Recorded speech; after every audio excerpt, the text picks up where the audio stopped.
港青少年棍網球公開賽由中國香港棍網球總會主辦，賽事喺香港仔運動場、香港仔運動場人造草地足球場同埋黃竹坑遊樂場人造草地足球場3個場地上演6個組別嘅比賽。賽事吸引嚟自6個國家及地區，總共58支青少年隊伍參加。除咗主隊中國香港之外，仲有嚟自澳洲、中國多個省市、韓國、日本等等嘅球隊。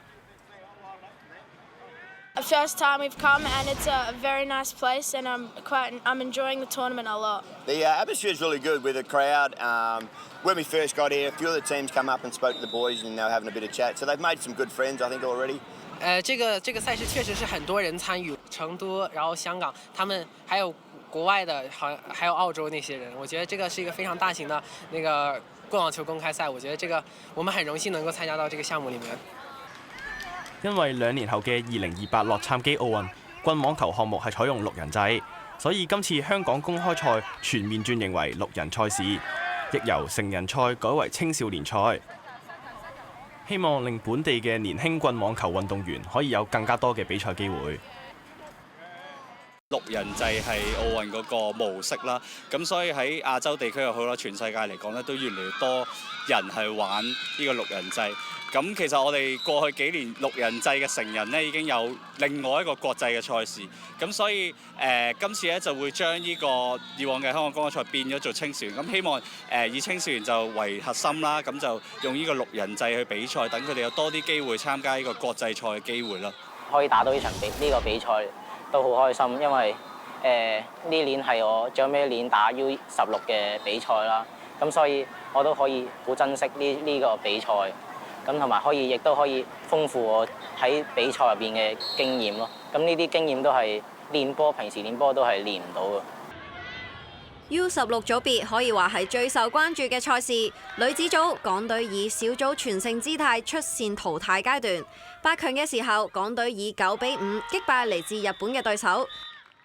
之後準決賽再以9-4殺退嚟自上海嘅球隊。去到決賽，港隊就面對同樣嚟自上海嘅 Linz。紅衫嘅港隊由張月琴響第一節先開紀錄，可惜第二節就俾對手追平1-1。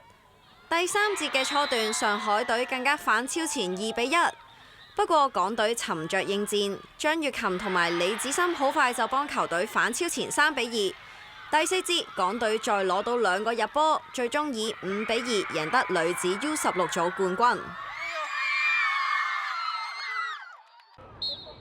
男子 U16組別方面，港隊響小組3戰全勝，以小組第1名躋身半準決賽。喺淘汰賽階段，佢哋先以19-3擊敗深圳武警棍網球隊，準決賽再以11-7擊敗上海隊，8強同4強都輕鬆取勝啊！不過去到決賽，白衫嘅港隊對中華台北嘅 CT Training Squad 就遇上咗考驗，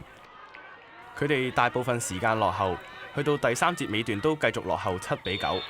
不過呢一班年輕港將最後一節就發揮永不言敗嘅小宇宙，最後以11-10 1分之微驚險反勝，奪得男子 U16組嘅錦標。